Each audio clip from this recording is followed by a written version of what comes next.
Romantic Frolics of Krishna and Radha, an erotic poem from Jayadeva's Geeta-Govinda. This poem is present in Jayadeva's Geeta-Govinda. Jayadeva was a Sanskrit poet. His epic poem, Geeta-Govinda, depicts the divine love of the Krishna and Radha. It is said that he was the first person to bring in and elaborate the character of Radha in Krishna's life. The treatise of Geeta-Govinda is famous for generous use of Shringaar-rasa to describe the love between Radha and Krishna. While the descriptions are elegant and fantastically beautiful, one has to keep in mind the real meanings of Radha and Krishna while reading them.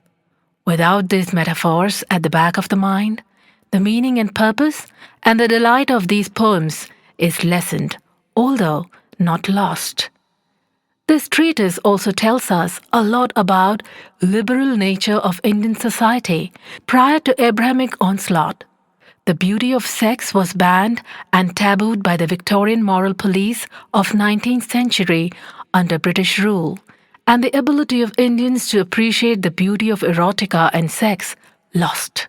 In modern times, the protectors of Indian culture, who go on cheaply harassing lovers and artists, need to stop being such losers and read up themselves how our ancestors enjoyed the delights of the most beautiful art and science in human life, the art and science of love-making.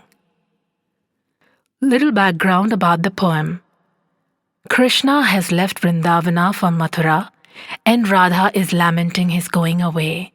She is reciting her agony and pain of loss by remembering the beautiful moments of love between her and Krishna to her friend, a fellow gopi in this poem, and wishing that those beautiful days soon return.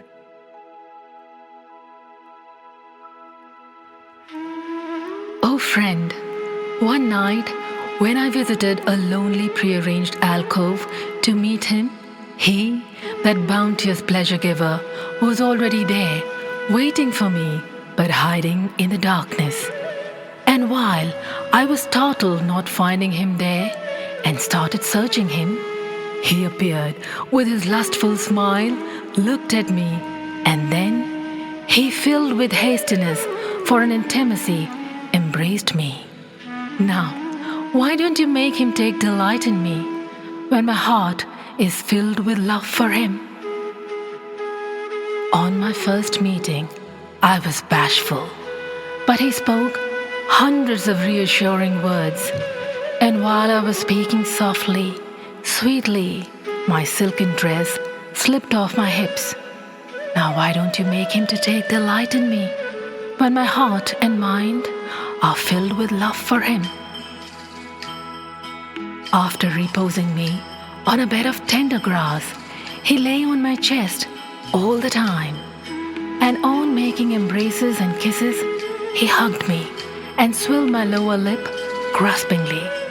Now why don't you make him take delight in me when my heart and mind are filled with love for him? My eyelids were slouching with pleasure and fatigue. His delicate cheeks, too, experienced a series of tingles, and our bodies were drenched in sweat, while he was wholly jiggling with passionate intemperance, such as we were. Now, why don't you make him to take delight in me when my heart and mind are filled with love for him? I was cooing and moaning like a quail and pigeon. He who has mastered every art of love was pondering, and then my flowers in my hair crushed and braids tousled. The scratch marks of his nails arose on my busty bosoms, such as we were. Now, why don't you make him to take delight in me when my heart and mind are filled with love for him? My anklets that usually jingle in my feet started jingling more as he copulated with me in different conjoining postures. And while at it, the golden chain in my girdle fell down, while he grasped my hair bun to give a dole of kiss, such as we were. Now, why don't you make him to take delight in me when my heart and mind are filled with love for him? I, with my vine-like curvaceous and delicate body, lay on bed of tender grass, relaxing delightedly. Because of union, he too was weakened, and his lotus-like eyes were half closed. Though, while laying on lawn, there again arose passion in him for me, such as we were. Now, why don't you make him to take delight in me, when my heart and mind are filled with love for him?